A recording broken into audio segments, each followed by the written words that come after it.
Welcome to the Cinematologists podcast. I'm Dario Linares, and down the line, it's a big welcome back to Neil Fox. How are you doing, buddy? I'm good, thank you. Hello. It's really, really good to be back. I'm delighted to be back. Yeah, it's good to have you back. I'm just wondering whether I can see some kind of emotional tears coming down there. And I just asked if Neil's nervous, and you said you were. Is it that much kind of a an odd experience coming back, or just can I still do this kind of thing? Bit of both, yeah. Certainly, will the old muscles still work? Will there be any new muscles that I haven't yet flexed? But yeah, it's been, and we will talk about this on the bonus episode, which I'll be around for.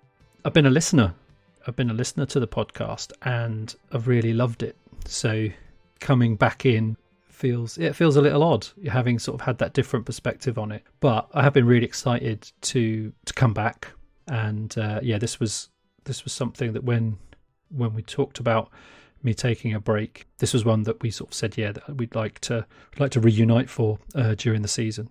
Yeah, so just as a heads up, I think me and Neil are going to talk a little bit more in detail on the bonus about him not being here and him listening to the podcast and his thoughts, and some thoughts from me about him not being here and what it's like producing the show, and some of the, I'm not going to say positives and negatives because it's all positives, but that sense of what it becomes when you are driving it just from one perspective, rather than it being always a dialectic and a friendship that drives the conversation as a starting point. It's really is an entirely different kind of experience from a podcast perspective, and almost a kind of a film appreciation perspective as well. Interesting. Yeah, no, I'm looking forward to talking to you about that, and hearing your kind of what your lessons learned really in terms of the flying solo with it, but just as a note before, because obviously some people might not listen to the bonus, but I did want to thank the amazing guests that you've had on, sort of leading those episodes with you, Catherine, Savina, James, anyone else I've forgotten off the top of my head, but it's been really, just really appreciated for people to sort of come in and do the hosting of the events and the episodes. So yeah, from my point of view, I just wanted to say thank you for those folks for stepping in and doing such a fantastic job. Cool, absolutely. Yeah, and we've said it a million times, it's like people coming on essentially for free. Not to forget as well, Mary and Sarah. I must mention them as well, of course. Sorry, yes, Mary and Sarah as well, yeah. Yeah, just having people come on really out of the goodness of their heart, and hopefully because they like us and they like the show, is always great. I mean, maybe we can just quickly chat about this, and get into it more on the podcast. But as a flavour before people hit the bonus, are you feeling good? Are you feeling refreshed? Was it sort of allowed a bit of a decompression time? Because it's kind of like we've discussed. Either of us sort of taking breaks at various points, Yeah, it's been great, to be honest. I've really missed doing it. It has reframed my relationship to it in terms of my work life and my artistic and creative life. Certainly, not massively, but it's sort of crystallized, I think, a lot of things that I was feeling about it. But I really needed the headspace, and I do feel I feel much better for it. Yeah, I'm looking forward to coming back next season, and I'm a little bit. I have kind of nervous feelings about where I would be if I hadn't taken this sabbatical. So I am really grateful for you and your support in terms of having that conversation about taking a little bit of time out. And I was reluctant to do it for a number of reasons, probably obvious and not so obvious. But yeah, I'm really grateful for the time away to just focus on some things which I was just letting slip and sort of getting a bit out of my control of, really. So it's been a really, really important period for me. So I'm really grateful for that. And like I say, it's got me excited to come back. And I'm also kind of grateful just again for the opportunity of being able to listen to the Cinematologists. It's been a really fun experience and a really nice reminder of like the thing that we've created. It serves a function in our lives as audiences, as well as people who do it. I've certainly never really appreciated that, what I get out of it as a listener, even in those conversations and in those events. And that's sort of been really sort of drilled home by just seeing it pop up in my feed and and pressing play. Yeah. I mean, it's been an interesting one because I've had a kind of similar experience, but from my side in terms of that reckoning with how much you can actually do. And there's a couple of things I didn't get around to. There was a big gap before the Irma Vep episode, which we wouldn't usually have, a sort of 3-week gap. And I was just like, screw it, I haven't got the time. And I think also it sort of crystallized that sense that we do it for the process rather than the outcome in terms of kind of trying to just build hundreds of thousands of listeners, because it's just not that. And just being like really happy with that. And whenever some kind of recognition comes, just taking the good, and when there isn't recognition, we just, we don't know whether anybody's listening half the time. Just taking those two things kind of exactly the same. Yeah. Oh, it's great to have, people say that either they like the show or they want us to do something with them, But then also, if it's just you and me talking about films, that's what it was to start with, and that's what it's always going to be, really, unless there's like a major change at some point. But I think that sort of break time has helped us kind of maybe sustain longer, in the long term, rather than sort of thinking, we're just going to wear each other out and bore ourselves and make it becomes a chore. Yeah, I would agree with that. We'll continue with that in the bonus. So please come and join us. If you do enjoy the podcast, you get bonus episodes, you get our monthly newsletter, which is pretty extensive still, even though Neil's not been writing it this for this season, but it's still pretty extensive. For sure. And yeah, just to show support for the show.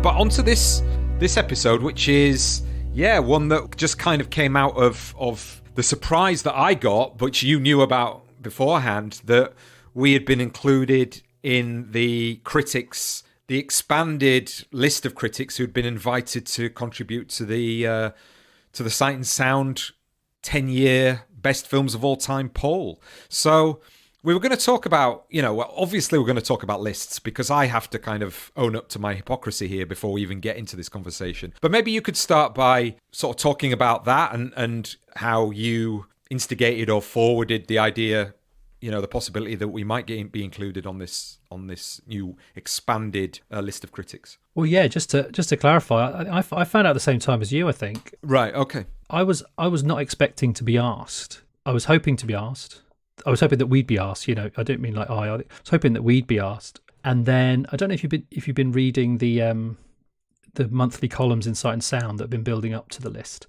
So each month they've had a different perspective on the list and what it means and what the film's choices mean and whether the list matters and how it matters. It's been really interesting. And one of the things was about expanding the scope of participants.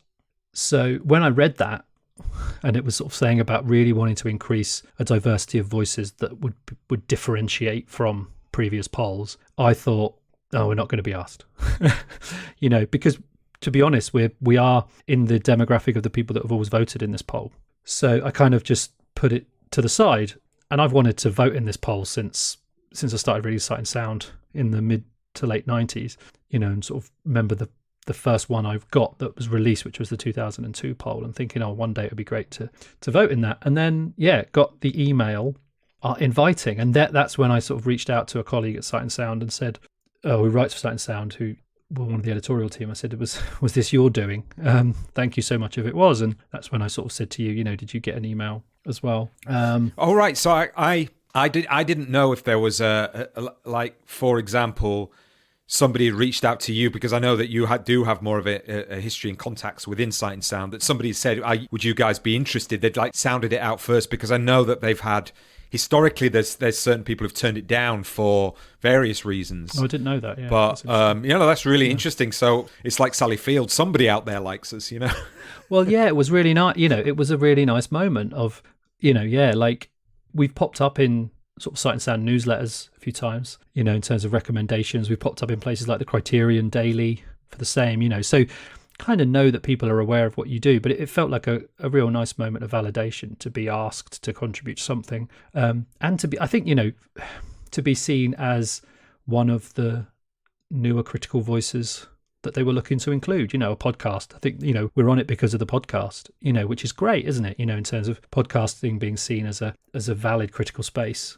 was that felt nice as well in terms of the routine that we'd sort of taken. And yeah, so it was a real thrill, I'll be honest, to be invited. And then the kind of wrestling with, oh, I had actually not thought that this would be a thing. So how do I approach it, kind of thing, which I think we'll talk a bit about when we kind of get to our lists. And but what about you? Because you sort of said you mentioned a hypocrisy there. So what's your hypocrisy? I think I just remember us in the past discussing listing as a process, and kind of, I don't know whether I always had it in my mind, we were talking about ranking, which is, there's different forms of lists, of course. And I think more and more I just began to kind of disassociate myself with almost kind of like the BuzzFeed, let's take up some space, we can't be bothered to write an article, so let's just list stuff. It was almost kind of like against the shorthand nature of film criticism. It seemed to me that it'd fall into the bracket, almost kind of like press junket interviews where,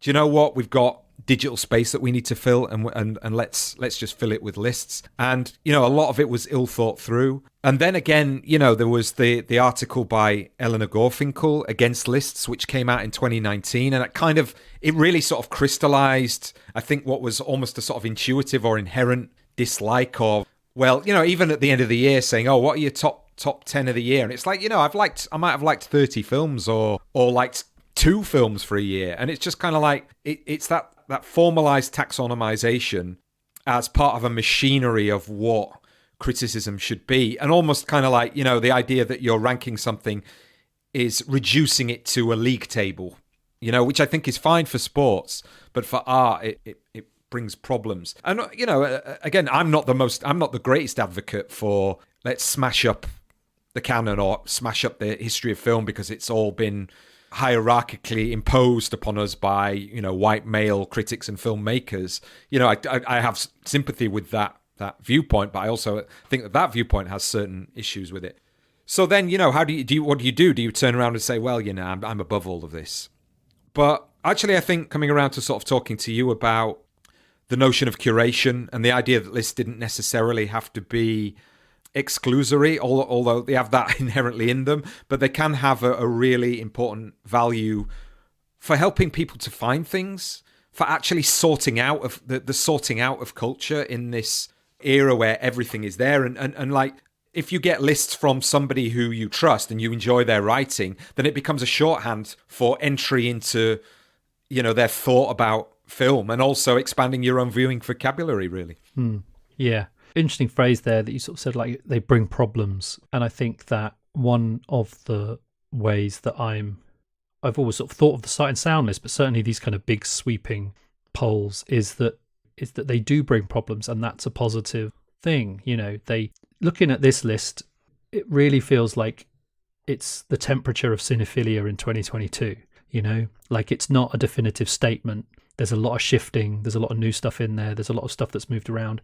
There's a lot of changes in terms of the films by certain filmmakers that are present. It feels like there's a real stepping away from, in the lower, sort of outside the 10 maybe, a stepping away from the obvious and the previously considered. There's a lot of shifting, but it is a moment in time. I think it does capture that intention to open it up, but it also reflects that the bulk of it is a long-standing idea of what the greats of narrative cinema is. And I say narrative cinema because, again, documentary and experimental are underserved, I think, and, surprised about that. But if it's seen as an opportunity to discuss the history of cinema as a starting point and where we are in 2022, looking back at that period, then I think it serves quite an important function if we take talking about cinema seriously, which we kind of have to, or it's a complete fool's errand. And we do, and I think the idea that it brings problems is often seen as a negative as opposed to a positive opportunity. I think it's much more interesting to look at lists as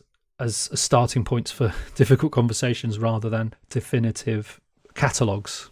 Yeah, absolutely. But I think they can also be innocent as well. There can be a coming together. There can be a discussion of, oh, what have you liked this year? And some people getting together and kind of as a form of catching up.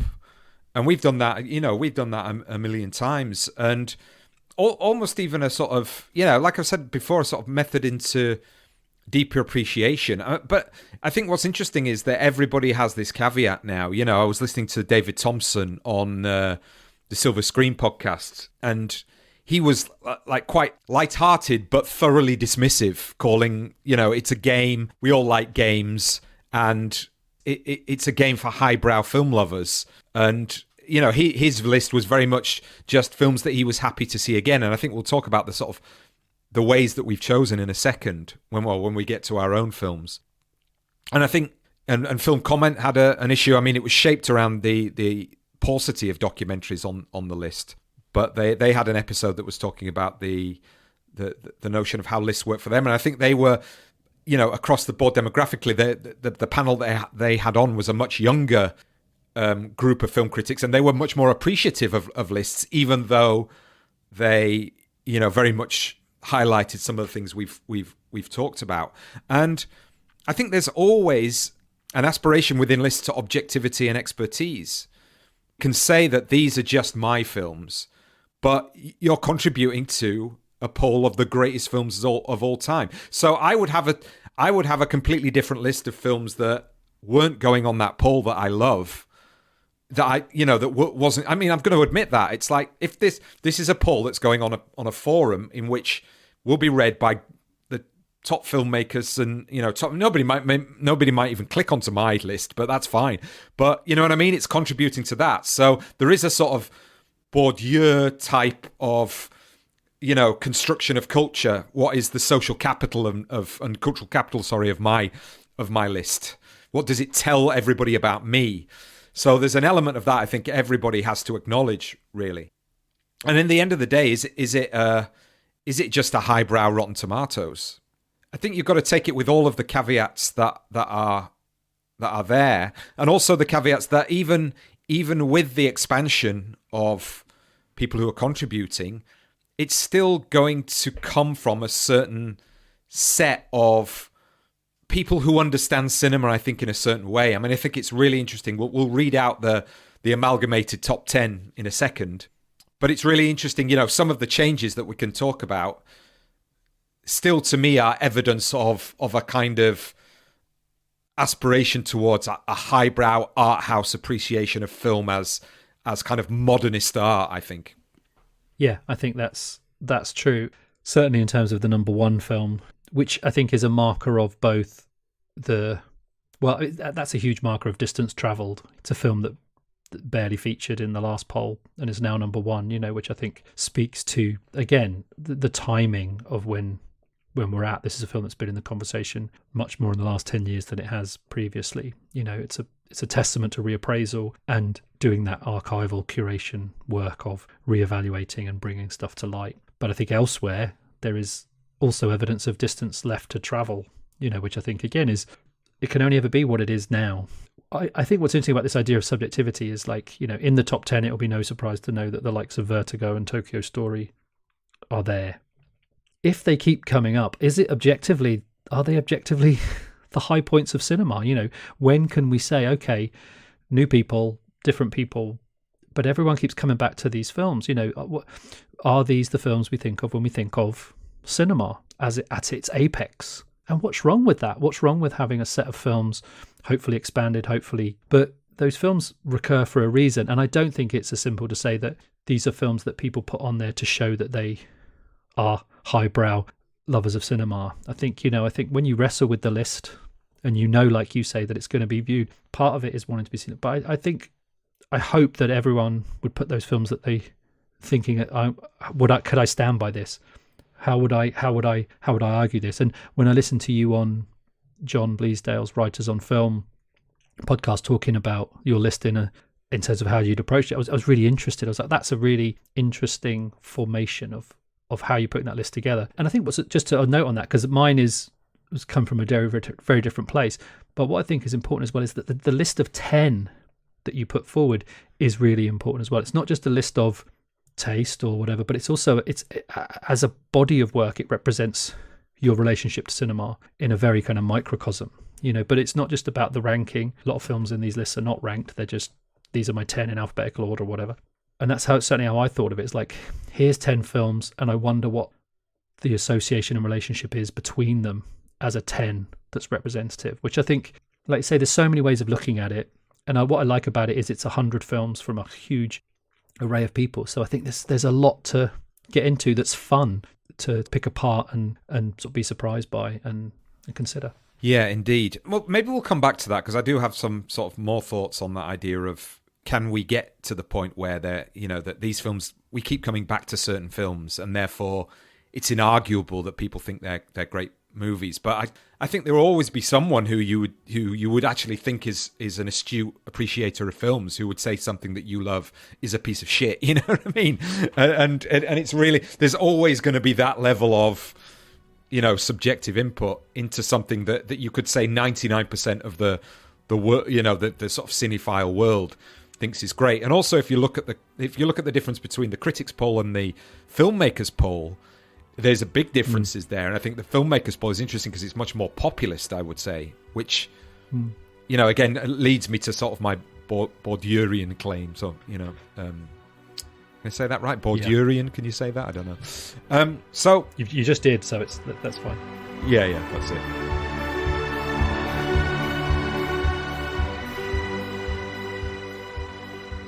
I'm just interrupting the podcast for a second to give an acknowledgement and thanks to Sight and Sound for giving us early access to the list, particularly the publicist Chris Lawrence and also the managing editor of Sight and Sound, Isabel Stevens. You can hear my discussion with Isabel on the organisation and publication of the list, some of the obvious headlines that have come out of it, and her own top 10 list on part 2 of the podcast, which is coming out very soon. Also on part 2, I catch up with friend of the podcast Savina Petkova about her selections and her criteria for deciding them. If you enjoy the show, please consider joining our Patreon membership.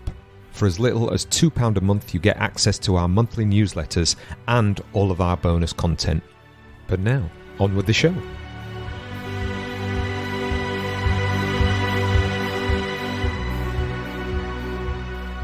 So do you want to just read us through the top 10? Sure, yes. So I'm going to do it in reverse order, in classic list fashion. At 10, Singing in the Rain. No. Go on. Okay. Yes. Sorry. Number 10 is Singing in the Rain, Stanley Donen and Gene Kelly. Number 9, Man with a Movie Camera, Dziga Vertov. Number 8, Mulholland Drive, David Lynch. Number 7, Beau Travail, Claire Denis. Number 6, 2001, Stanley Kubrick. Number 5, In the Mood for Love, Wong Kar-wai. Number 4, Tokyo Story, Ozu Yasuhiro. Number 3, Citizen Kane by Orson Welles, but not Joseph Mankiewicz. Number 2, Vertigo, Alfred Hitchcock. And number 1, Jean Dielman, 23 Quai de Commerce, 1080 Bruxelles by Chantal Akerman, which was a huge shift and big surprise at number 1. So, yeah, I mean, we've got to talk about that to start with. So, we'll just call it Jean Dielman. Yeah. From now on. So that went from 36 to number 1, which is a massive, massive jump. And again, it's got to attest to, like I said, the expanded list of critics who were invited in, and the possibly the demographic. And I honestly, I don't want to say agenda with any sort of negative intent, but the kind of clearly the sense of regard that film is held within that demographic that wasn't represented by, probably male critics in the same way. Certainly not historically. Yeah, I think it's a clear example of that, and that is, like you say, not a negative. It definitely sits in that strong modernist sort of aesthetic, very highbrow sort of bracket that you sort of mentioned before. But that is a huge jump, and it shows that there obviously always have been people who've considered that film because it's placed in the top 40 before, but it's huge to see it at number 1. And I think that there has been a really concerted effort in terms of giving credit to that film. I think because it has been talked about so much, it just has recurred and recurred and recurred in the last decade as such a significant piece of work. Yeah, and it's kind of thrilling to see it there. It's just because it feels like a big surprise. I think it's a film that I'd certainly expected to see placed higher, probably top 10. I thought Beau Travail would be in the top 10 as well, but to see it at number 1, it feels like, okay, this is, a lot of people have voted highly to put it there. which I think is significant.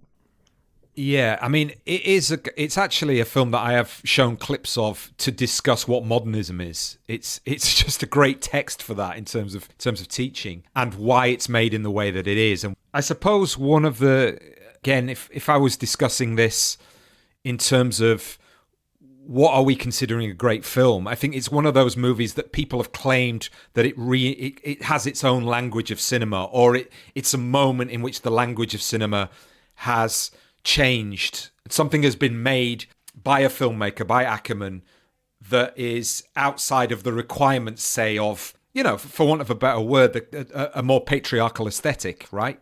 But it's interesting, I think, that particular film, and again, we can have this argument about whether, in an objective sense, it is artistically more innovative, or doing things in ways that are so profoundly new and interesting and incisive, say, for example, more than something like Cleo 5 to 7. And the reason I mention that is because, to be honest, in sort of popular cinephile discourse, I think Agnes Varda has gone through a massive reappraisal in recent years. Ackerman has gone through the same, but it doesn't. To me, it hasn't registered in the same way. But clearly, that has gone on within the filmmakers who have been. And again, it's difficult to know how much of that are people have gone to who have voted on this list in the past have come to that movie and reappraised it, and how much it is just a case of new people coming in saying, "Hey, hang on a minute, this is the film of cinematic innovation," or whatever you want to call it.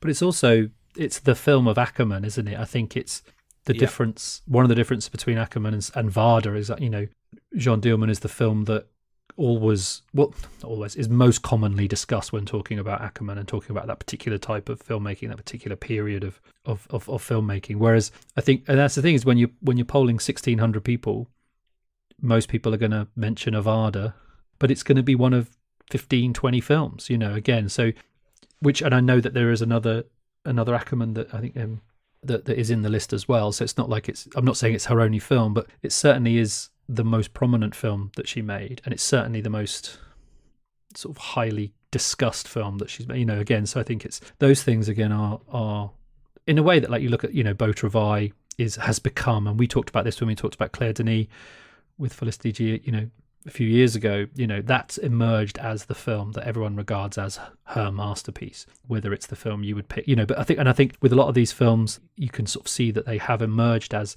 the representative films of filmmakers in certain ways. And I think Jean Dielman certainly is that for Ackerman. I agree with that. And I think another interesting case, though, in that regard, and I think that it's within the same sort of ballpark of considering a film that is trying to be made outside of a masculinist language, which is Daughters of the Dust, Julie Dash's film, which I remember seeing and was completely kind of bowled over by just how different it was, and in form and its content, really. And there was a recognition from me that this is not intentionally operating outside of what an expectation of a white male viewer would be. And I think that with a different demographic that may be, again, even more diverse in a post-colonial sense, you may get a higher position for Daughters in the Dust, which I think is at 62 on the list, because I think that's in that kind of inventing its own language category, the same as Jean Dielman. Yeah, I would absolutely agree with that. And I think that what is exciting about the 10 is that I think you could make a case for all of the 10 films pushing cinema into a different direction than it had previously been in big or small ways. They're all doing something, I think, really significant with film language that stands out, as opposed to just being a really solid telling of a story with kind of high level aesthetic quality. I'm thinking of a film like The Godfather, which has now sort of slipped out of the 10, which is a really good story, well told, but it's not like Singing in the Rain or Mulholland Drive or In the Mood for Love. There is a more classicist aesthetic, and I think that even the big hitter films that remain in the, I'm thinking of Citizen Kane and Vertigo particularly, and 2001, they retain an aesthetic and formal daring that still feels like it's pushing at the boundaries of what narrative cinema can do, which I think is that's nice to see more modern films in that mix that feel like they fit in that. If that's the criteria that I've just plucked out the air, that's a conversation which I think they stand up to. Certainly Beau Travail and Mulholland Drive and In the Mood for Love feel like they're doing similar things in their own way. What do you make of the number and the films that are sort of more contemporary and where they've kind of entered in on the list? I mean, I suppose the other big jumper is In the Mood for Love, which, not to give anything away, you won't hear any arguments from me about, that's for sure. But interesting that one is slightly above Mulholland Drive, because if you remember, the BBC poll had Mulholland Drive at number 1, but that was that just the 21st century, I think. I can't remember that what the criteria of that. But interesting that In the Mood for Love has got such a high position. I mean, that's quite. Again, that's another interesting to think about why that film particularly, which I love to death as you do, is obviously this time around has been given that place. Yeah, I kind of place it in. I mean, yeah, it's nice to see it so high. For me, it's kind of like it fulfills a similar function in the 10 to Singing in the Rain, like pleasurable movies. The pleasure of heartbreak, the pleasure of the glorious beauty of that film, the world that it creates, that you get to spend time in. Cinema as a form of pleasure in a way that some of the other films are harder. They're harder films, and I mean, it's a heartbreaking film, In the Mood for Love, but it's full of love and romance and longing. It's got these warm emotions which some of the other films kind of don't have by design. The other thing was, Singing in the Rain feels like a film that a lot of people think is probably necessary in 2022. Like it feels like a statement to have a film that is so unabashedly joyful and about cinema and pleasurable in that mix, in terms of people needing it, like it's a beautiful film. I love that movie, but it also feels necessary to actually not just dive down into one particular lane of what cinema is doing, and to remember its kind of capacity for pleasure. No, for sure. It is something to behold, just on the level of, immersing yourself in pleasure, I suppose. But the bittersweet element of that though as well. And then, if you go a little bit further down to see, I mean, again, probably the other sort of headline jump. It's not even a jump, this one. It's an entry. So in at 30 is Portrait of a Lady on Fire, which I mean, again, I'm just going to give myself some kudos. I think I actually remember when we talked about this film, me saying to you, this is the film that in 5 or however many years will become canonical. And I think that this is evidence of that. That process has started with that film.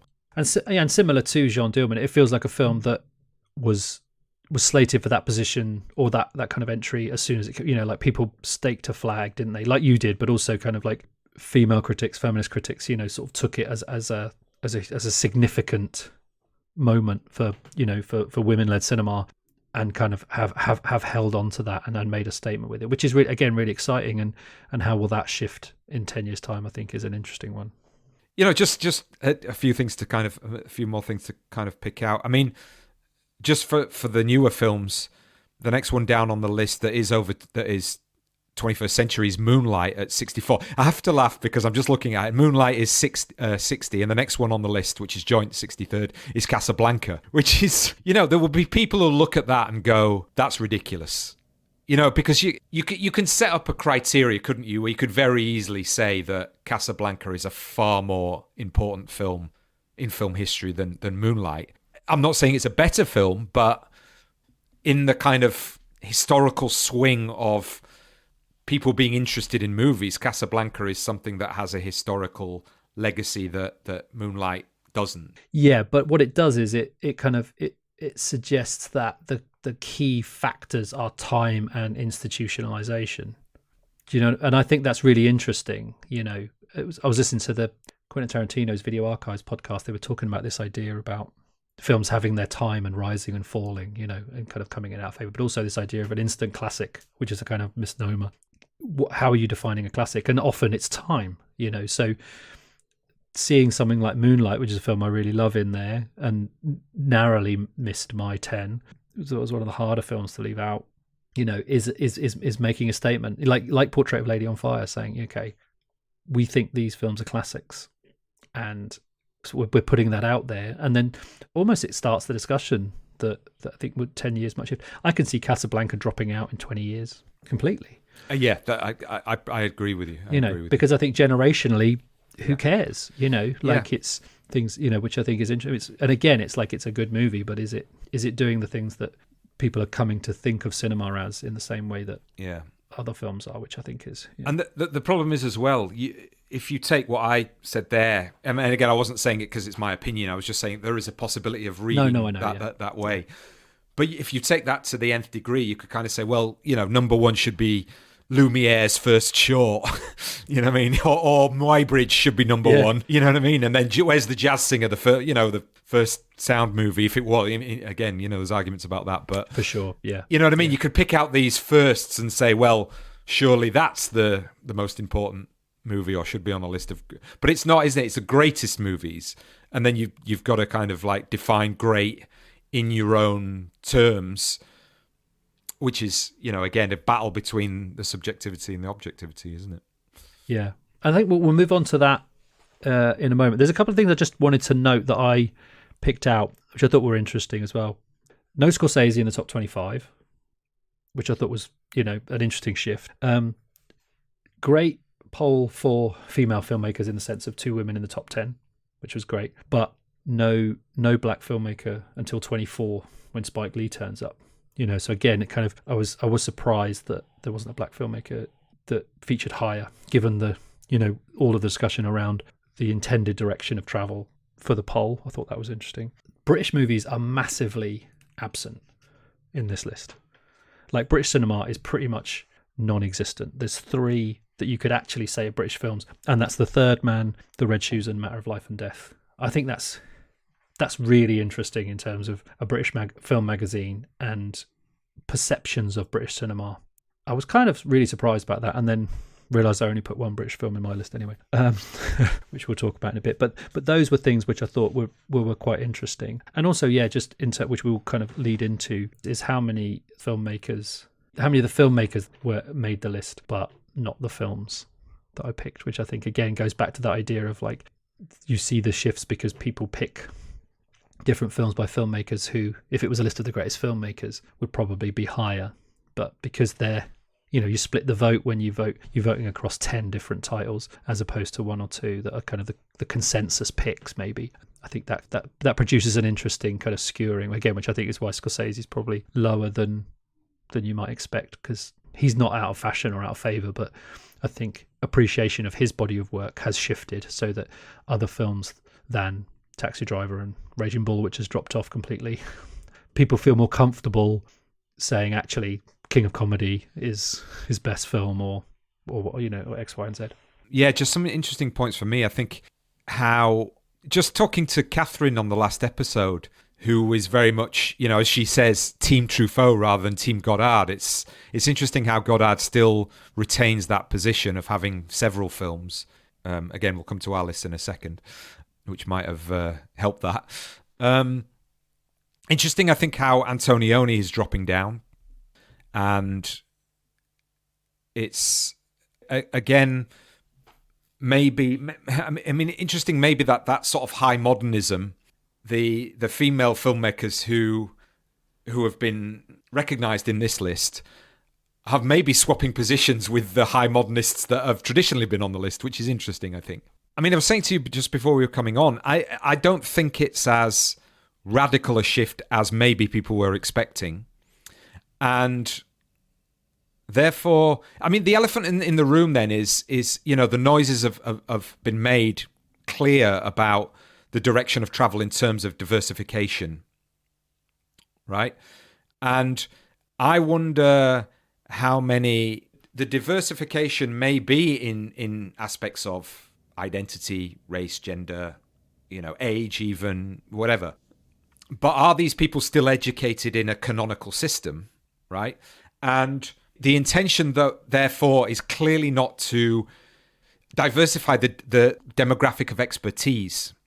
I think, it's not an open call. It's not like come and vote, and we'll they clearly want to kind of retain a sense of these are people who we think are worth making a decision on this, and therefore you could argue that even in let's say, for example, there may be a move towards, let's just take, for example, gender. If there was a move towards, we're going to make sure we have a lot more female critics. So I don't know how, if there's roughly half and half or whatever, maybe they're not near that. I don't know. That doesn't necessarily mean that female filmmakers are across the board going to be positioned in an equal sense in terms of greatness here. So that makes you ask a question. You've got to go back then and sort of say that's a result of film history and the sort of system of film history allowing certain people to make films. So you can't get around that. So therefore, the percentage of what is considered a great movie is always going to skew male in that sense. So is it really possible then to have, say, an agenda that looks to kind of reclassify the canon in as radical as a way as, say, some people might like to shoot for? That was a bit rambly, but do you get what I mean? Do, yeah. And it reminds me of Barack Obama's comments about politics on his WTF episode with Mark Maron, where he was talking about change, and Maron asked him about like the frustrations of change, and he said like it's like turning an oil tanker. You cannot turn an oil tanker 90 degrees. You turn it 1 degree, and over time, it turns. And I think that this poll comes at a time where there's an unreasonable expectation that things can be changed overnight. Like, they might have added 600 new voices, but that's 1,000 voices who voted 10 years ago. And you can see that those voices they might have opened up a bit, but there's a lot of the same recurring things, and I think it's just going to be, you're just going to make yourself sick if you're kind of expecting it to be completely representative of a desire for the canon to be completely reformed. And like you say, it is still a canon. People are still considering it in a kind of trying to reckon with film history as a body, which has been largely dominated by white men, or certainly men, and that is going to take time to shift. I thought it was interesting just to see that it felt like change had started. And of course, the maddening and odd thing is that we have to wait a decade to see if that change has stuck, or if it's a blip, or if it's just, this is what it is now, and then 10 years time it's going to go back, or it's going to be completely, like we have no idea, and we've got to wait a decade. If we're taking this as a bellwether of anything, then we have to wait a decade for the next installment, which is kind of throws up the lunacy of placing any merit on it, but also hopefully reconfigures it to think, okay, you could easily tear it apart for 100 reasons, but you can also find, and I think people will, because that's what people do, but I think you can also see actually inviting those voices in has had a shift. Like Parasite, that's just, and Get Out, amazing to see those in there alongside The General. I think Get Out was literally next to Buster Keaton's The General. I mean, those things are just odd and wonderful to see as well. But it goes back to your point, though, as well, at the beginning, where you said, but are these the films that people come back to? Yeah. You know what I mean? And like, you can't, like, the 20th century film is now, that's it, it's gone. We can't go back and have more female filmmakers in the 20th century who were kind of recognized and known. So if the birth of film is that 100 years, more or less, and you're taking most of the films from that period, you know what I mean? It's going to be male dominated for forever if you're going back to those films. If you say, well, I mean, you would have to completely change the notion of what you think expertise in film is in order to radically change the list. Yeah, and also what I think is certainly the case in terms of the project of reappraisal that is going on is that it's trying to scoop up as many filmmakers and as many different films as possible. And something like Jean Dielman has been, as we sort of mentioned before, has been constantly brought up as an exemplar of a film, which has been in the conversation for an increasingly prominent amount of time.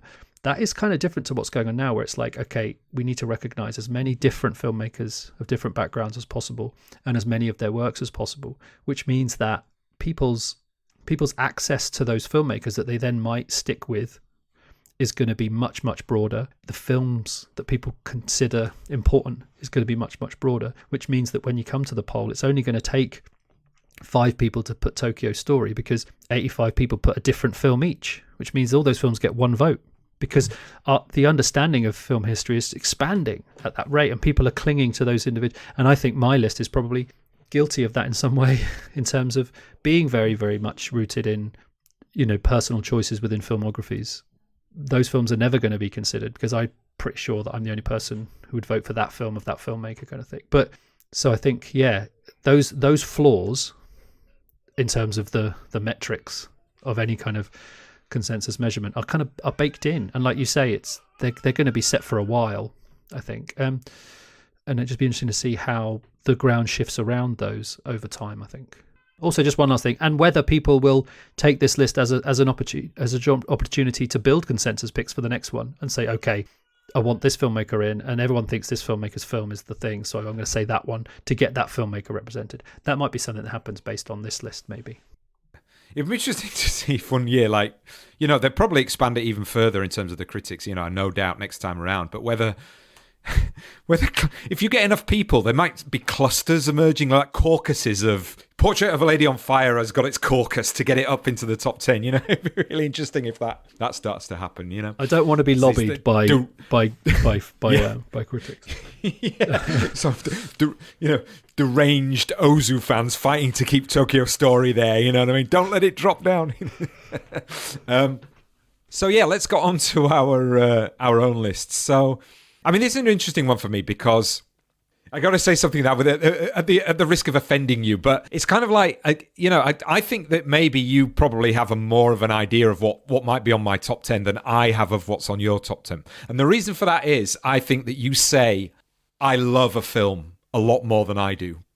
And that means it's more difficult to say, oh, well, what does that mean for you? I mean, you love it, or it's like, what's beyond loving it? You know what I mean? So how does it get from I love it to on my top 10? I mean, does that make sense? I don't mean to, like I say, it's not meant to be an offensive comment or anything. No, I didn't take it offensively at all. I think that's spot on, and I think you probably think that'll be borne out by my list. I think think there'll be a few that pop up. I think that there's a few that you would definitely go for. So I'll be pleased to see them come up. So just before we actually reveal, then I think there's the possibility that there are. Let me look here. 1, possibly 2 films that we might both have on our list. I don't think there's maybe one. There's maybe one at most. Okay. So shall I read mine out? Yeah. Okay. I think I might surprise you. Okay. Yeah, I would say 1 is probably favourite. Oh, this is tense, isn't it? I've been looking forward to this, and I said to you, didn't I? I wanted a live reveal. Yeah, I'm really excited to see what you. Okay. So yeah, I don't know how we're going to do it. Okay. Well, in no particular order, then. Shall I do 5, and then you do 5, and then we'll do the second 5. Yeah. God, we're stringing this out, aren't we? Come on. Yeah. Then.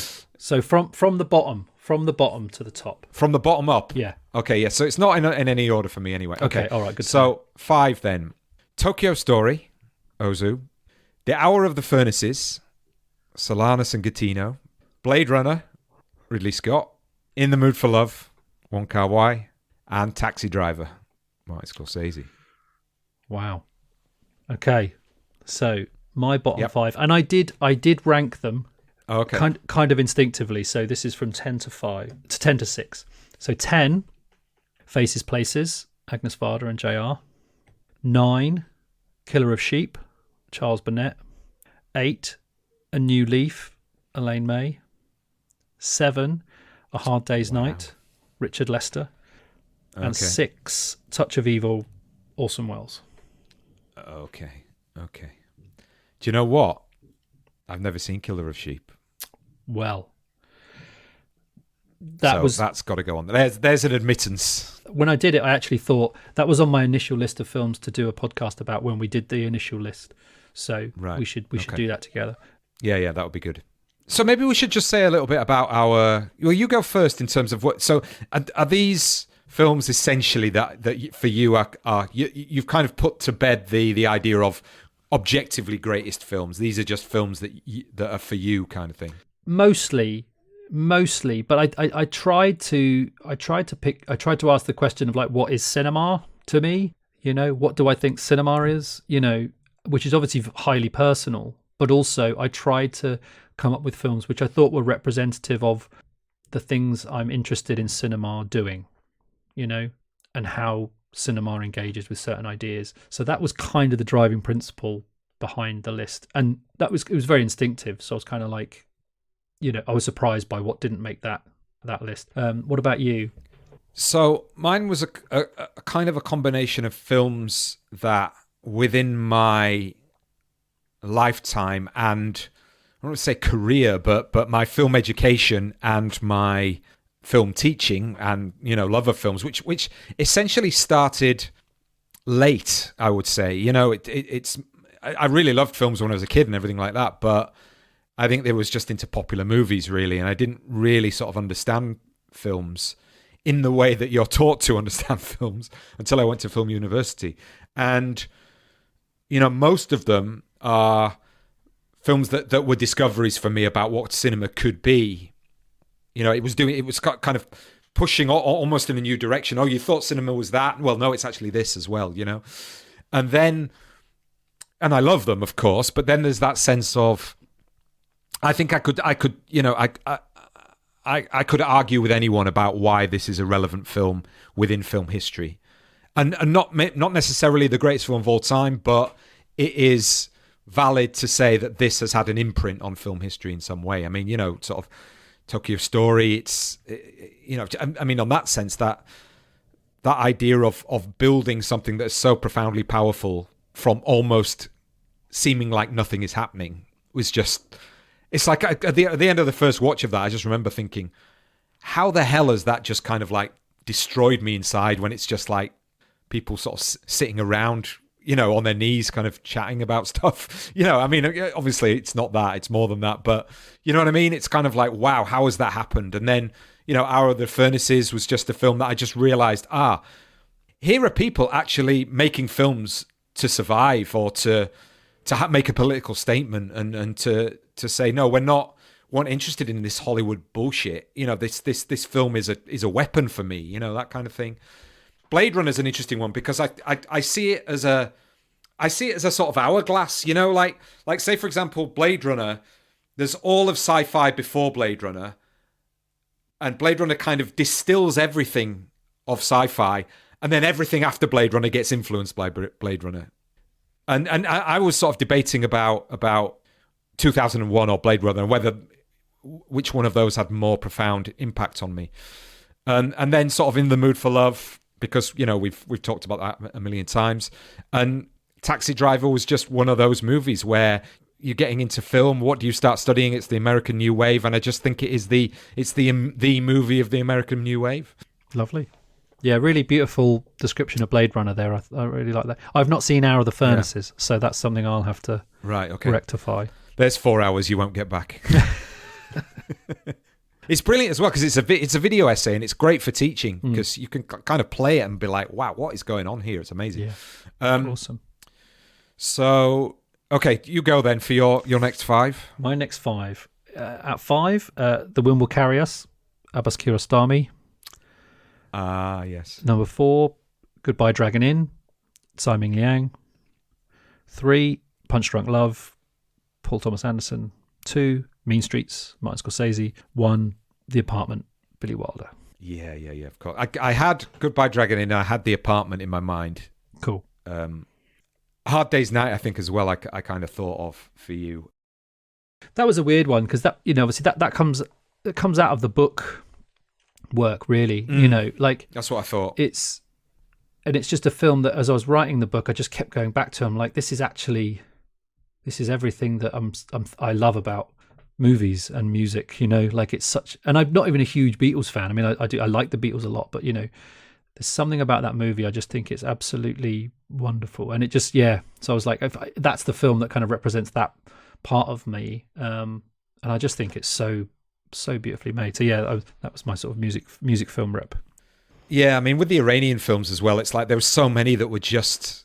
I mean, thinking about it now, it's like, should I have had "This Is Not a Film" in there? You know what I mean? It's just so much. There's so many great Iranian films, and it's just a sort of.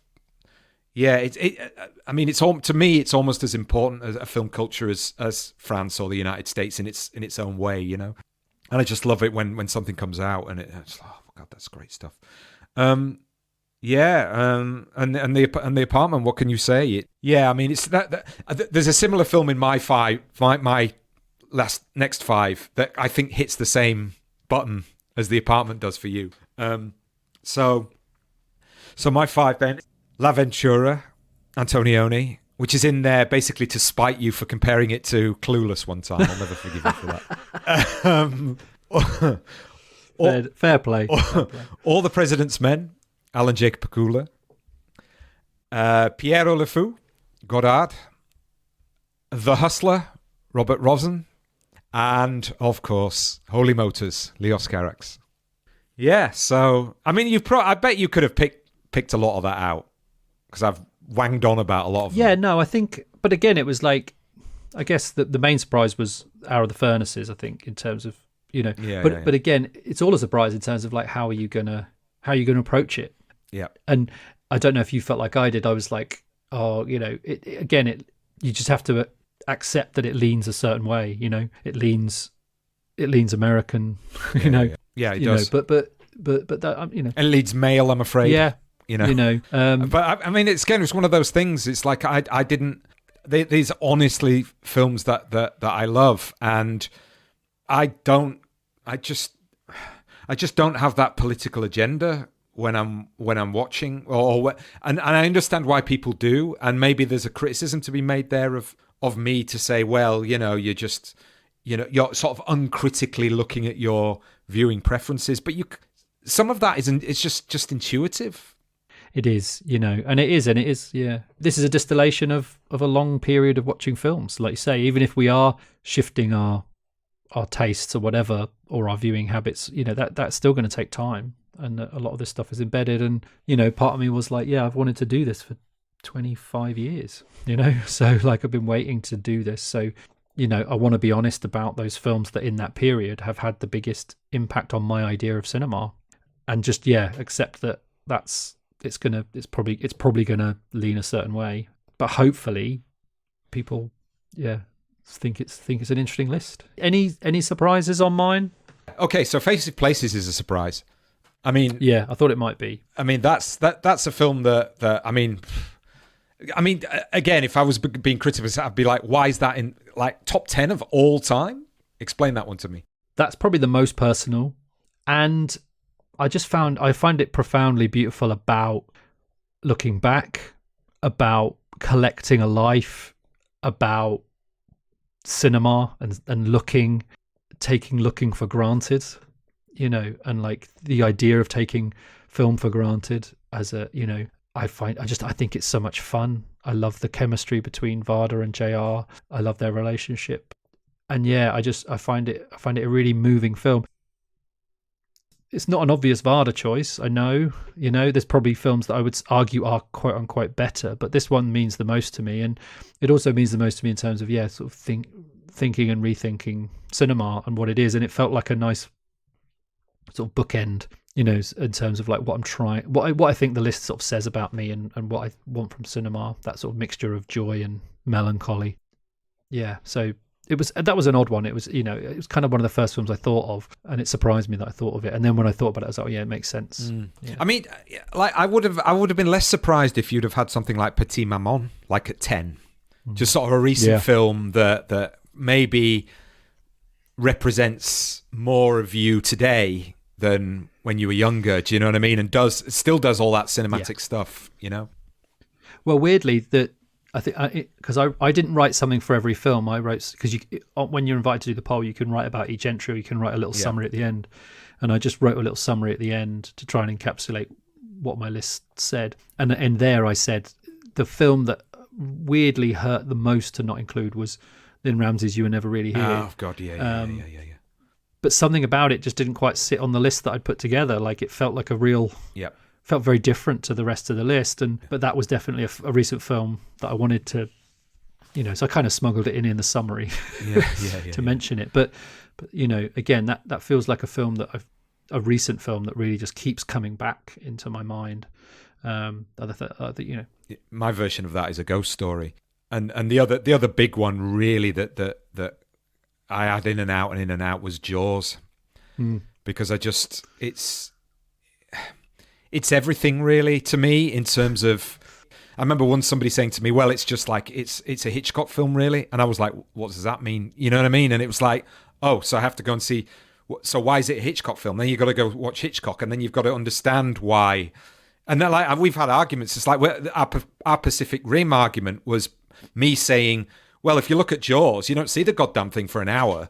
In Pacific Rim, you see it in the first 5 minutes. It's like, oh, okay, I've seen everything now. I can go home, and there's still 2 hours to go. You know what I mean? So it's kind of like that sense of it being a perfect film in many ways, and like Casablanca, that probably when it was being made, it looked like it was going to be a disaster. And then obviously you've got everything that comes afterwards. And I like the fact that, yeah, there's Jaws 2 and Jaws 3 and everything like that, but nobody thinks of it as a franchise, I don't think. Not in the way that Star Wars is, Everybody just thinks Jaws.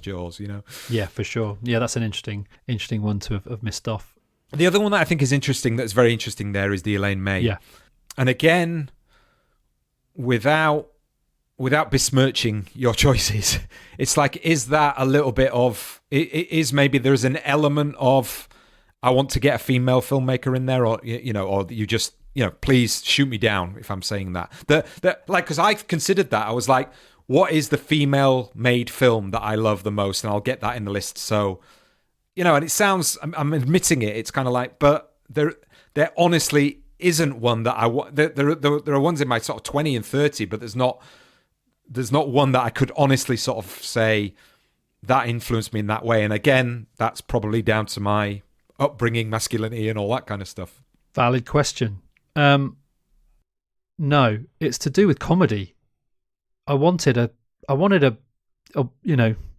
pardon my phrasing, balls to the wall comedy. I love comedy. So and when I thought of like, what do I think is, just one of the funniest studio comedy, what's a really, really funny studio comedy that I love?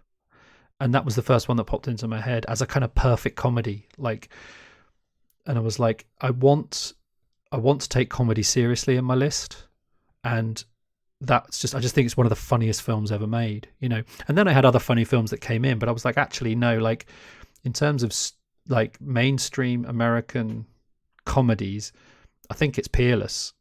And the political aspect in terms of my agenda was having comedy in there. And that was the first one that came. It was nice that it was Elaine May. And I think that's certainly through recent reappraisal. It was a film I hadn't seen until I think we did it. It's just so funny, and I think again, like part of me wanted to put comedy in there to be taken seriously, and that was for me the natural fit. But I think it's certainly valid, and I think that maybe 10 years ago I would have picked something else. But yeah, the one that was close was This Is Spinal Tap, but I felt with A Hard Day's Night I was kind of doing the I kind of covered those bases. So yeah, that was the thinking behind that one. I mean, again, I'm sure that our listeners are very very astute, so that they can recognise the argument that I'm going to make here in the fact that if I had a comedy on there, it would have been Annie Hall. Yeah. And the thing is, did I consciously or subconsciously think, do you know what? I don't need that drama. Possibly. You know what I mean? If anybody looks at my list, there's an element to it. It's like, here's a guy who's still supporting Woody Allen kind of thing. But to me, there's loads of romantic comedies before, but it's that distillation of the genre, a little bit like Blade Runner does with sci-fi, where you can see everything goes into it and then everything that comes later can't escape its clutches in terms of influence, sure. But then, again, we're all beholden to the culture that we're in, and it's not the done thing, And I don't think that's the only reason. I'm happy with my list, but we can't get away from the fact that these lists are political, inherently in terms of culturally political, and everybody's making those decisions, I think, in various different ways. Yeah. And what's interesting is that there's no Polanski, there's no Woody Allen, there's no Lars von Trier. No. I think it's fair to say. Is there any Bertolucci on there? No, and the Conformist was very close to my list. That was really close. That was one that that's a fantastic movie. Yeah. All right. So there we are. That's the Sight and Sound Paul 2022 episode. Neil, it's I can't tell you how good it is to have you back on the pod. You know, it's not the same without you. So we're looking forward to having you back full time in January. And I think it's been a great episode for you to come back on, and really had fun talking about your choices and the list as a whole. Yeah, same. Really lovely opportunity to sort of step back to the mic and sort of spend some time with you. Yeah, I've been looking forward to this, and it didn't disappoint. And yeah, your list is great. I'm pleased we waited. And yeah, I'm really looking forward to being back in January, refreshed and ready to go. So yeah, and thanks. Just a note on that. Thanks to people who've reached out as well. Quite a few listeners sort of reached out and just made sure I was all right, which was nice. Brilliant. So please come and join us on the bonus now. We're going to talk a little bit about the season as a whole and Neil's listening experience, and you'll get a little bit more raw, unedited personal stuff from us. So if any of that floats your boat, then it's just £2 a month on the Patreon with all the added extras that you get for that. And yeah, we will see you next time. There is one more episode, I think, or maybe one or two before Christmas. And the season sort of closes down, and we'll start again in late January. But until then, this has been the Cinematologists podcast. Thanks for listening.